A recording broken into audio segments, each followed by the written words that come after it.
One of the things I see a lot of times in our business that people come in, like you were saying, and they see that, the results of others, right? They have the nice car, they have the nice house, and they think, oh, it's going to be easy. I'm just going to go in, hang my license, and yes, business is going to come. No. And the reality is, no, obviously you need to work it as a business. A business, yes. What do you need to do? You need to go in, look for clients. You have to go in and, provide the service or product that you're gonna provide, and you also need to get the help of others. Welcome to the Level Up Podcast. Our goal is that by listening to our podcast, you will be inspired to level up. With the help of some amazing guests, we'll be inspired by some inspirational success stories and find out how you can level up your business, your life, and your relationship with yourself. Because I know that by leveling up and balancing these three aspects of your life, you can make a difference and impact the lives around you. Level Up Podcast will be a series of interviews featuring successful professionals who are making a mark and a difference in their lives and others. They will share their incredible stories of how they did it, so you can be inspired and learn from the very best. Oh my God, I cannot believe the day is here, and I am super excited. Today is the first time I'm doing an episode where I have my guest in person. So I wanted to start by saying thank you so much, Lisa, for taking the time to be with me today and to share a little bit about you with our audience. I know a lot about you, but they don't. So I want you to today give us an opportunity to get to know who you are, get to know where you're coming from and where you're going. So today it's going to be all about Lisa Diaz. Welcome to the show. Thank you for being here. Thank you, Bertha. Thank you, Bertha, for having me. It's an honor. It's a privilege to be here with my sister. Oh, my God. Thank you so much for saying that. So today we're going to dive in and ask some questions that I probably know the answer, but I know most of our audience don't. So let's start out by saying, who's Lisa Diaz? Where is she coming from? Where were you born? Tell me a little bit about you so they can know who Lisa is. Well, Lisa Diaz is, there's 8 of us. Okay. And I'm the second to the youngest. I was born in Salinas, California, a small agricultural town in Northern California. Vengo de papás campesinos. My dad was part of La Unión de César Chávez, wow. UFW, and mi mamá también trabajó en el empaque. I tend to speak English and Spanish, so please forgive me. Which is fine. We'll get both of it there. We so call don't worry. this Spanglish, right? For those of us that were born here. Los pochos. Correcto. Sí, no somos ni de aquí ni de allá. I love it. Well, thank you for sharing that. So you were born in Salinas, and now again, we're in the LA area. How did that transition came? When did you move out here? Definitely a culture shock from Northern California to Southern. I was at UC Davis, and we came in the summer. My mom had really bad knee problems because, of course, it's really cold in Salinas. Okay.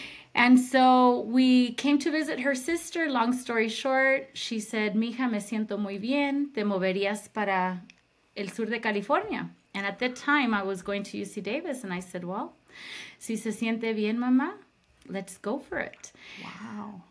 So un primo told us, you know what, let's go look at properties. And my mom's like, let's go. We don't have nothing to lose.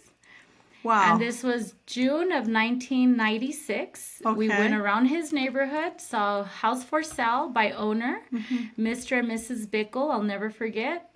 Financed the property to my mom and I. She put a $20,000 deposit, and that was it. Looking back, so again, we're talking about 28 years ago. Yes. How business was done a little different than nowadays, right? Absolutely. But again, it's so interesting. You mentioned that she bought a house. So even do you guys own a home back in Salinas? Yes. So my dad died when I was 10 years old. Okay. My mom, very hardworking, and she was able to pay off the home that she had in Salinas. Wow.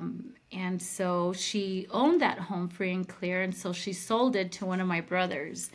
How funny. But taking a leap of faith, she has always taught us to take that next step without fearing, putting God first in everything that we do and just taking that leap of faith. I did start driving when I was 12 years old, and that's because of my God. mom. En el nombre sea de Dios y Oh vámonos. my God, that is know? so crazy. Just thinking about it, like a day or two, I posted something of Sophia driving, which is 15, right? And I'm like so nervous, but at 12, OMG, look at you. I would not let my 12-year-old drive, you know? It's like, oh my goodness. But it's so funny how sometimes we go through stuff and it's like, oh my God, I would never let my kids do this, right? Yes. But it's so interesting. So you had to pretty much grow up at 12 and take over and help your mom. That is so correct. Moving to Southern California, again, buying your first home out here, decide to move. What was that like?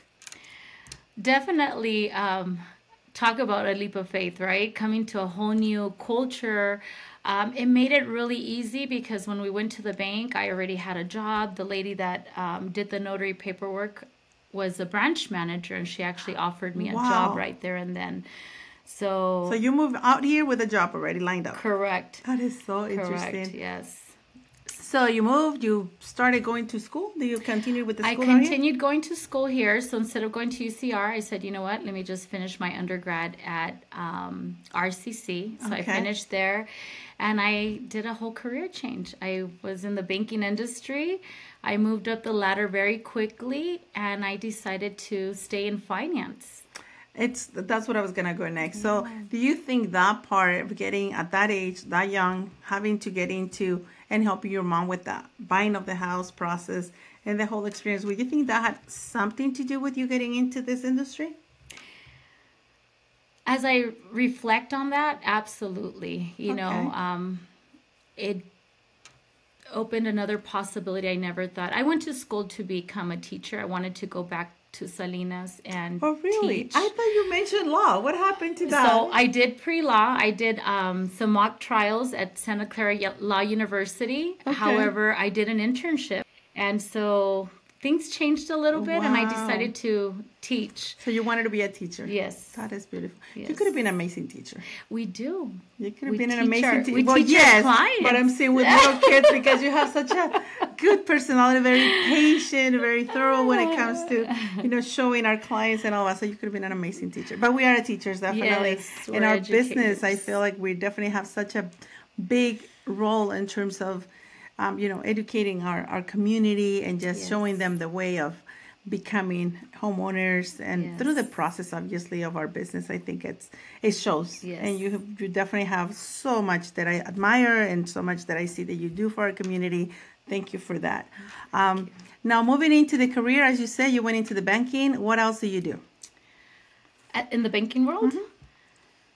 Well, I became a manager, of course, I started off as a teller. I went to, I was a personal banker 6 months later. Then I moved up to the managerial world. Wow. Yes. Awesome. In the corporate world. What is the one thing you remember that you learned that made you say, you know what, this is what I want to be for a long time? Is there anybody in a specific that you run into your career, mentors, anyone that, in the finance world? In the finance.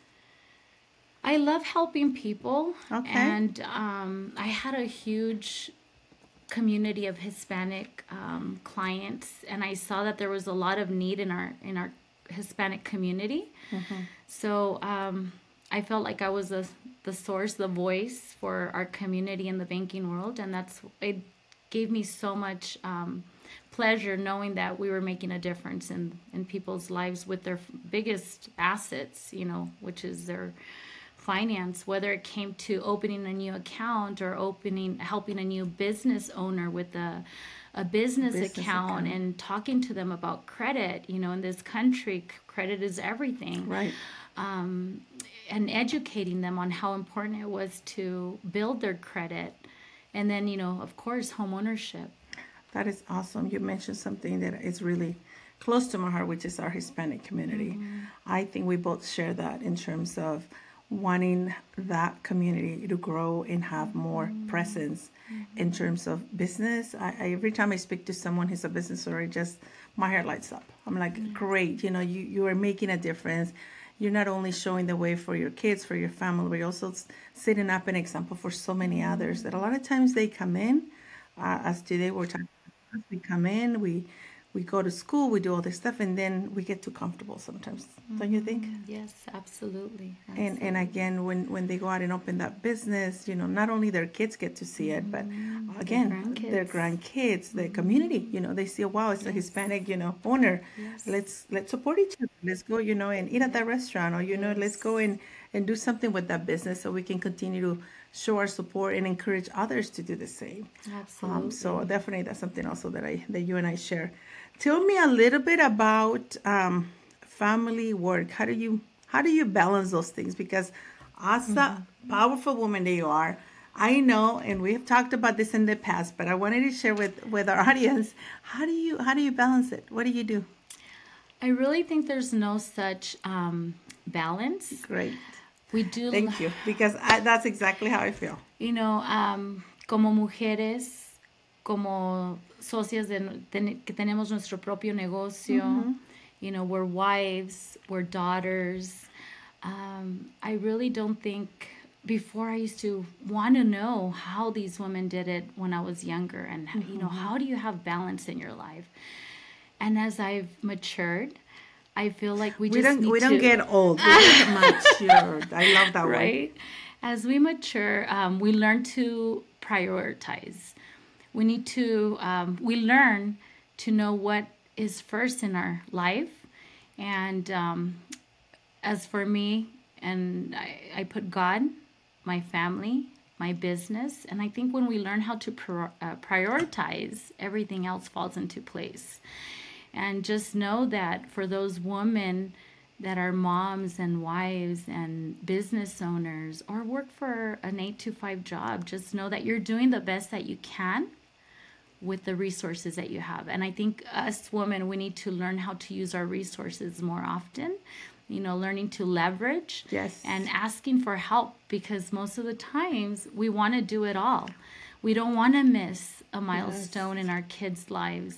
But we're very privileged to work in the field that we work, because we have been able to have flexibility be at all those different milestones, awards, and games. And I'm so blessed and so thankful to God that we have been able to be present in our kids' lives.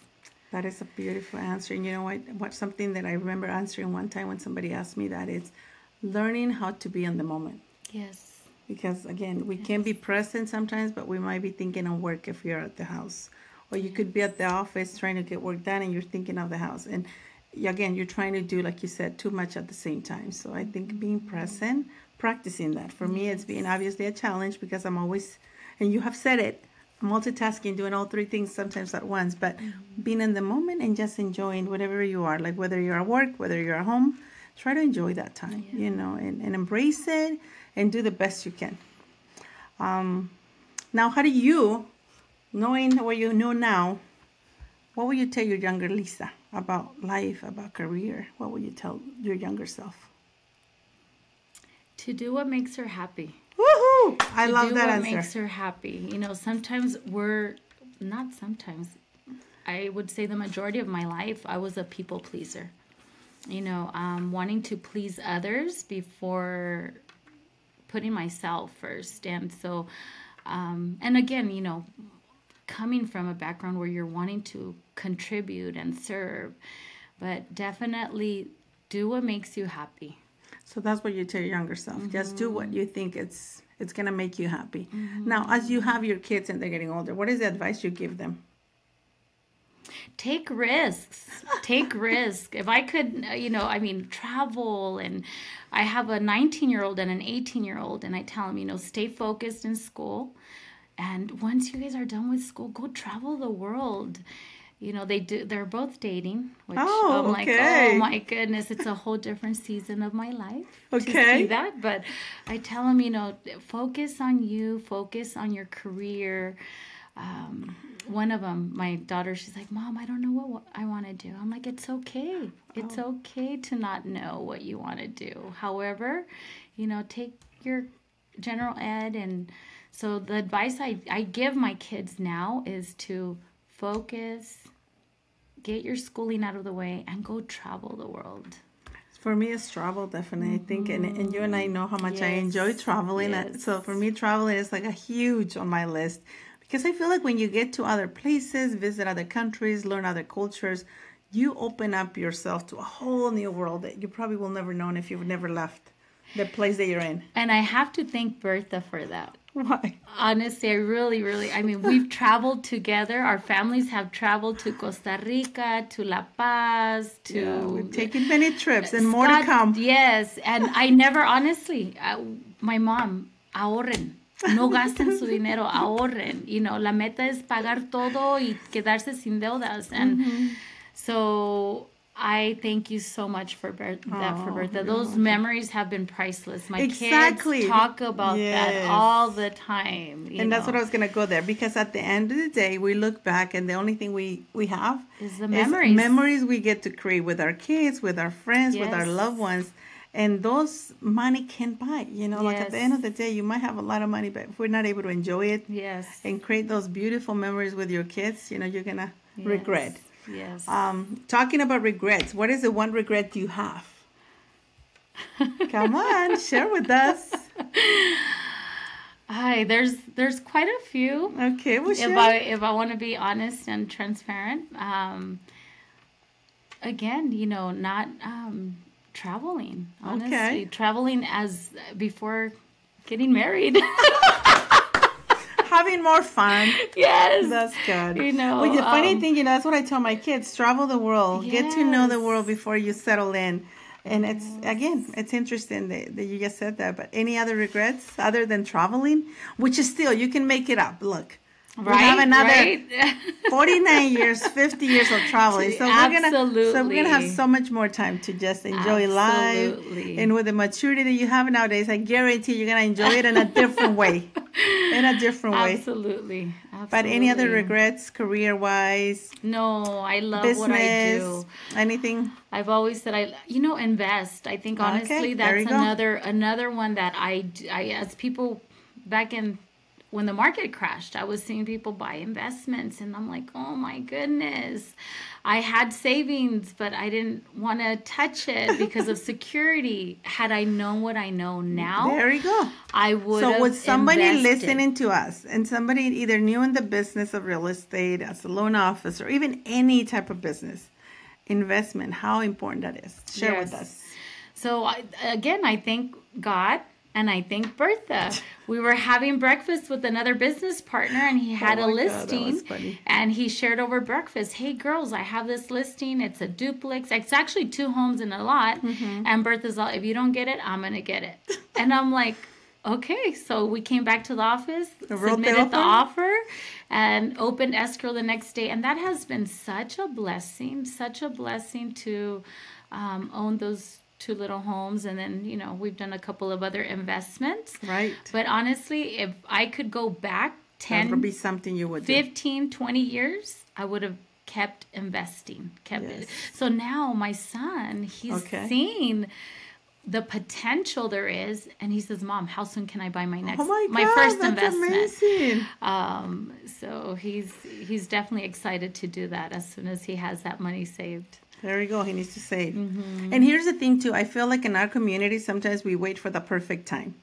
And there was a coach, and you and I know who it is, who asked us one time, he goes, when was the last time that everything was perfect? Yeah. Because a lot of times we're waiting for the perfect time, for the perfect opportunity, for the perfect everything to make a decision of do something. But at this point in my life, I feel like you need to take, like you said earlier, risk. Yes. You must run with it. You must take the leap of faith. You might... Again, when it feels a little uncomfortable, that means you're probably going in the right directions. But again, our fears sometimes interfere with our decisions. Yes. So I will say, if it feels good, but you're nervous about, move with it. Because once you overcome and you make that decision and you go through the process, I always say that people will regret not doing it. But if they do it, at least they'll say, I tried and it didn't work out. If for some reason it doesn't end up the way you wanted it. So thank you for sharing that. Very, very good shares. I think some of our audience might be thinking of something like that. And I think this will be great for them to realize that at the end, it is better to take those chances, better to take those opportunities and give them a try before saying, oh, no, I can't do it. It's hard. It's going to be difficult because nothing that is worth living, they said, it comes easier. Right. It takes work. So we need to really remember that Yes. If it feels a little uncomfortable, maybe it is the right path that you should continue on. Yeah. What do they always say? The success is always on the other side of our comfort zone. Absolutely. Absolutely. So our goals sometimes seem to be a little big and we get scared with them. You know what? If they're not big enough and you don't get scared by them, they're not big enough. Or sometimes it's complacency. You feel like, oh, I have a home, I'm comfortable, I'm making good money. But you need to look beyond that. Yes. Your generational wealth, having that passive income. It's helped us so much go to these events where you see people that have $25,000 a month in passive income. So what is passive income? Passive there we go. Let's talk about that for a moment. Is someone that invests in a property and they're just collecting their monthly rents. Como decían en México, ¿cuándo vas a vivir de tus rentas? Exactamente. That is amazing. Exactamente. Es la mejor inversión que puedan hacer. It's the best investment that you could make. I just read a posting that one of my girls did about the return of your investment, the percentage of, it has real estate, I think it's like 80-some%, and then stocks, and then, Bitcoin, all that other stuff. And it's huge, the difference of how much your investment can grow in real estate. Your return of investment. Yeah, so your just think ROI. about... Yes, ROI, return of investment. So for those of you listening to us and wondering, okay, what should I do next? What would you tell someone who might have a little bit of savings and might be in the position where maybe do their first investment? What would you tell them? Give us a call. Let's put a plan of action. You might not be ready today, but at least we could tell you, okay, this is what you need to do. And you might be ready in 6 months, a year, and you might be ready today to buy your next investment. So give us a call. It's a free consultation. It's more than anything, education. Education that you could educate other people that you love. And give us a call. We'll be more than happy to sit down with you and put a plan of action. Create a business plan. I always say business plan because a lot of times we want to go somewhere, we don't know where to start. So I think that would be great. So thank you for sharing that. Again, she's a loan officer like me. She's in the trenches. She's doing what we're talking about. So definitely I think one of the things that we have in common is we do want to impact our community. Absolutely. What do you think would be something that you want to be remembered by?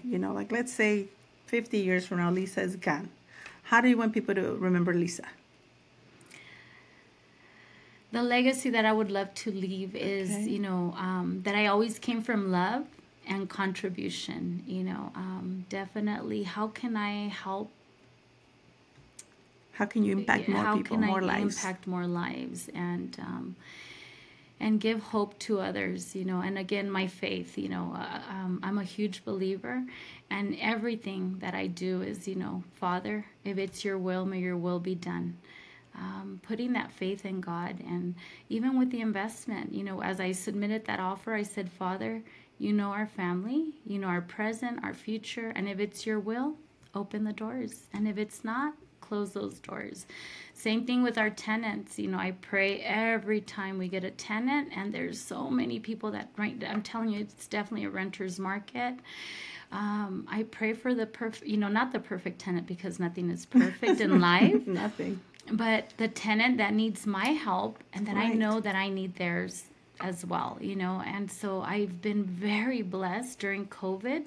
None of them paid late. They always paid, have always paid on time. And that goes to those people that a lot of times have that, misinformation or misconception that, oh my God, managing a property is such a big deal. Not. It isn't, right? Not. I don't think it is. And again, maybe because I'm in it for a long time, I'm like, obviously, like you said, there's not a perfect tenant. There's not a perfect, we're not even perfect. And are you going to have issues with properties? Absolutely. Exactly. You're going to have plumbing issues, a window broke, or what have you. But that's nothing hard. It's part of the business. Do it, yes. If you can't do it, get yourself a handyman. Yes. It's items like that you don't have to worry about that. That's just And then another easy. thing I always said, if you really are that busy, if you really have that lifestyle that you can spare time to do that, look for a property management. Absolutely. Let someone else handle it for you. But do not let that stop you from achieving your goals of owning property, investing, and getting your, portfolio of investments, going. So don't be afraid. Just, like you said, take a leap of faith and let's go. You'll see on the other end that it was all worth it. As time goes on, you'll look back, and the only regret you're gonna have is not investing more, not buying sooner, not getting that process started earlier. Yes. So thank you for sharing that. I think a lot of our people are gonna be very pleased to hear your story. Thank you for sharing. I knew that was gonna be something we needed to talk about today. Now let me ask you: when you started in the business of real estate, let's just talk about loans right now.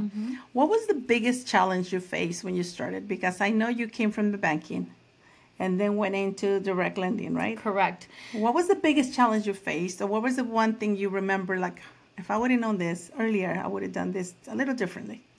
Well, I was in the corporate world, and in 2012, I decided to go into the direct lending world, and it was the biggest blessing because most of the time when you come from the corporate world, you don't want to leave a brand name because you feel like, okay, people don't even know. And Bertha used to tell me, you could work with Pancho Perez Mortgage and people work with you, not because you're working with Pancho Perez, And it is so true. It is so true.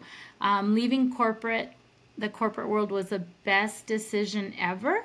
And more so because we didn't have all the overlays. So it was just, and believe me, the corporate world, I'm very thankful because it taught me a lot of different, a lot of different things. Right. Of course, doing things the proper way and being compliant. However, when I came on this side, I'm like, pinch me, can we really do this? It's like, it's Fannie Mae, Freddie Mac. Right, we're following guidelines. We're not doing anything we're not supposed to do. We're not doing anything illegal. And the freedom, the time freedom was the biggest thing, to be a business owner rather than an employee. So let's talk about that for 1 minute, because I feel like, again, in our business, people take it as, I'm going to become a realtor, I'm going to become a loan officer. And they still have the mentality of an employee. How do we change that? Or what would you tell someone who's getting in the business and wants to, again, be in the business of, either realtor or loan officer, but they still have that idea that as an employee rather than as a business owner? Well, we have to run our business. My kids will tell you, I wake up, I get ready. Whether I'm working out of my home office or working at the office, you have to have that discipline. You have to have that business owner mindset. Because if you're coming into this industry because you think, I'm going to be able to do whatever I want, you're not going to be producing. You're not going to be producing the income that you're going to want to see produced. Always remember, actions equals results. So you have to do income producing activities to see those results. So you have to, open your office at a certain time. For me, sometimes it's hard closing my office, but I've learned as the time has, to set boundaries. One of the things I see a lot of times in our business that people come in, like you were saying, and they see that, the results of others, right? They have the nice car, they have the nice house, and they think, it's going to be easy. I'm just going to go in, hang my license, and business is going to come. No. And the reality is, no, obviously you do need to work it as a business. A business, what do you need to do? You need to go in, look for clients. Calls. You have to go in and, provide the service or product that you're gonna provide. And you also need to get the help of others. Like you do need to treat it like a business. One of the things one of my mentors used to say is the benefit of being a self-employed is you don't have a boss. You don't have nobody to tell you what to do. The disadvantage of being self-employed is that you have no one to tell you what to do. Yes. And then also for those realtors that are listening and loan officers, it's so important to keep developing your skills. Yes. Keep developing yourself. Doctors have a PhD. So they go and they have years of education to become a doctor, an attorney, a teacher. So for those real estate agents and lenders that think that they could just go and take a test and pass it and they're done, no. we have coaches. We're continually going to classes. I just signed up last week to do a class, and you're always learning. Yes. You're always learning. Don't ever think that you know. You know it all. Yeah, because you're always learning. Be open to continue to be learning, and obviously know growing. And know that, again, growth is going to come as the more you learn, the better you become, Yes. the more successful you are. Yes, absolutely. And obviously implementing what you learn. Yes. Oh, by far the most important, because you could take a class and if you don't implement anything, that didn't do you any good. So I always say implement 1 to 3 things that you learned, and the next class 1 to 3 things, and you're going to see the growth. But continually, always be learning. As Beautiful. Mr. You talked about that right now, and I want to go a little deeper with how important it is for you, and you already said it right now, but how important it has been in your career being able to have coaches. Because again, as you mentioned, I always reference to athletes. Mm-hmm. Athletes, no matter how good of a player they are, they always have coaches in their corner. They always have someone helping them to be better. And in our business, a lot of times, like you said, people have been in the business 3, 5, 10 years, and they think they know it all. And they stop learning, and they become closed-minded because now they feel they already know everything they need to know. How important has that been for you? Extremely important in the sense that you're doing a business plan, you're sharing your goals, you're having that coach hold you accountable, and truly, thank you, holding you accountable. Did you say what you were going to, did you do what you said you were going to do? Okay, how can we take you to the next level? And okay, then how can we take you to the next level? Development. And so it's extremely important to have a coach. And if you don't have a coach, at least take a couple of classes throughout the year. Absolutely. And you touched on something else too that I want to emphasize quickly on terms of those classes. Because again, we go to a class, like you said, we take a bunch of notes and we have it put away, and then we never open that again. So implementing, I think, should be a must. And I would even challenge you guys to do one thing. Like if for every class or every training you take, you can take one thing and go back and implement it, I guarantee you'll start seeing other results will be completely different. Absolutely. One thing, and that's something, again, I learned from one coach. He goes, people already know a lot of times what they should be doing, but they need to be reminded of. Yes. Because we know, yes, as professionals, okay, this is what I should be doing. Am I doing enough of that? Yes. And sometimes it's not. So you get complacent. Yeah, again, and that comes with being comfortable with just having what you have. And there's nothing wrong. Again, if you're comfortable living the lifestyle you have and it's all you want, by all means, you're good there, right? Absolutely. But if you do want to make a difference, or even like in this case for ourselves, make a difference on our kids, in our community, like we need to continue with this. Absolutely. We need to continue to impact other people's lives. We need to continue educating our realtors. There are times where I feel like we as lenders become coaches for our realtors. Yes. Right? Yes. Share with us a little bit about that. I know you and I share the same philosophy on that. Especially, whether it's a seasoned realtor or a new real estate agent, we like to meet with you and create a business plan. And how can we be of service? How can we help you achieve your goals? So it's beautiful when we sit down with our business partners and we create a business plan and we go back and revisit that plan every quarter and establish that relationship, because our goal here is to establish relationships with our business partners, with our clients, with new agents that are in the field, getting a real estate license. So what is the one thing you do when you sit down with an agent? So let's say I'm a new agent. What will you tell me?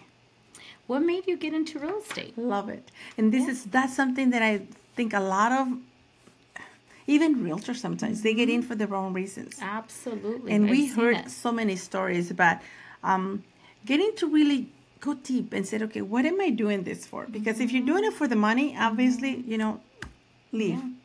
Yeah. Leave. Why? Because in this business, you're going to face a lot of challenges. And if the money is the only reason you're doing it, you're going to get burned out. Absolutely. So again, if you're in the business of helping, contributing, serving our community, and just being that person that can make a difference in someone's life. I mean, that is what we do. Absolutely. It's so rewarding when we meet with, families that didn't even think they could own a home, and to see them get the keys to their first home. I cry sometimes. Absolutely. I cry sometimes, and I said, wow. Or getting, sitting down with a family that has gone to 2 to 3 lenders. I just closed an ITIN loan. And I was a third lender. I was going to say, you were the third, right? Lender, and he just was so done, so tired. He was really tired. And so I spoke to the listing agent and to the buyer's agent. I said, look, his file is a clean file. We could get it done. I just need you to give us time, because I am the third lender. So exactly. And when I told him, we have final loan approval, you'll be signing loan docs tomorrow, he cried. He said he's, waiting 13 years for this miracle to happen. Miracle. And I cried on the phone with him. It's just, beautiful and rewarding to be able to serve our community and bring that dream into fruition. Absolutely. Thank you for sharing. I think that was one of the most rewarding stories I heard recently of that gentleman being the third lender that finally not only took a chance to review his stuff, but were able to get the job done, which is closing and giving him the opportunity to own his house. So thank you. And, we I say that we're very different from other lenders in the sense that I just met with the family 3 weeks, because we're now in escrow, and they went to another loan officer. They said, well, you guys are not ready. It'll be probably a year.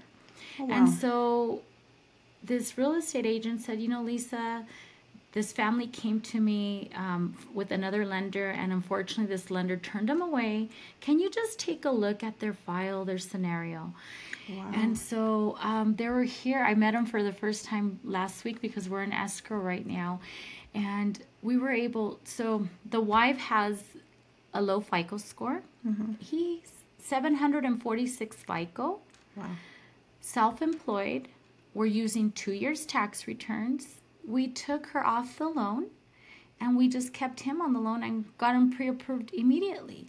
Wow. And he said, no, I can't believe this. And I said, yeah, you have beautiful credit. Your income is there. You have $19,000 saved. Your income is there. I don't know why they turned you guys away. So when I met them last week, it's so beautiful, because they're such a young couple, and to see their ambition, and she said something to me, and she said, I'm going to be the first one to own a home. My grandparents haven't owned a home. My parents haven't owned a home. And for her to become a homeowner, that's changing the history. The trajectory of their lifeline, So their family line. It's beautiful. Well, thank you for sharing, because again, for our business, I think that's the most rewarding part, when we get to hear the stories, when we get to be part of that story. It just fulfills my heart. It makes me cry. It makes me laugh sometimes. But again, our business has so many beautiful parts. Obviously, there are times we're pulling our hair out too, because there's some stuff that some of our clients do they're not supposed to. But we're like, okay, let's see how we're going to fix this today. Yes. Right? Yes. So, Lisa, to close this today, I really want to give you just the space to share with our audience. What is the one thing or two or three that you think is important that they know about you that will help or motivate them to go out and pursue their dreams? What is that? 1, 2, 3 things, whatever you feel comfortable sharing. But what do you think will impact them, or you can share with them that they can make them go out and pursue their dreams? I would say 1, don't let your past define who you are. Whatever you went through in the past, whatever experiences, live with a life of gratitude. See where you're at today, and see that there's so much possibility in the future. So give yourself that opportunity. Okay. So definitely don't let your past define your future, your present and your future. And again, I'm a woman of faith, and I definitely invite you guys to take a leap of faith and have that relationship with our Heavenly Father, because He's such an awesome Father, and He will guide you. Beautiful. But other than that, put God first in everything you do. Don't let other people define you. Don't let your past define you. And there's so much possibility out there. So much possibility, and you have so much potential. You just have to believe it. Yes, believe that you can, and then things will start showing up for you. I think the biggest thing is believing in yourself. And a lot of us don't have that growing up. Some of us, I've been told so many times, it's going to be hard, it's going to be difficult, and we start believing that. And then sometimes we get the opportunity to see potential, and then we hesitate because we don't believe that we deserve it. We don't believe that we can accomplish it, and we put all those guards up. We're like, no, it's going to be hard. So believe in yourself. You got what it takes. Absolutely. The opportunities are out there. You just need to go in and take advantage of them. A lot of times they said an opportunity is never lost. It's just passed on to someone else who's ready to take advantage. So I will invite you to watch the whole episode. It was beautiful to share. It was beautiful to just dive into some of the areas that, again, I knew about it, but they didn't. So thank you so much, Lisa, for being here today. I enjoy having you on today. So I know we'll probably do another one in Spanish. Thank you, Bertha. I love you. Thank you so much. Thank you. It's an honor. See you guys on the next one. Absolutely.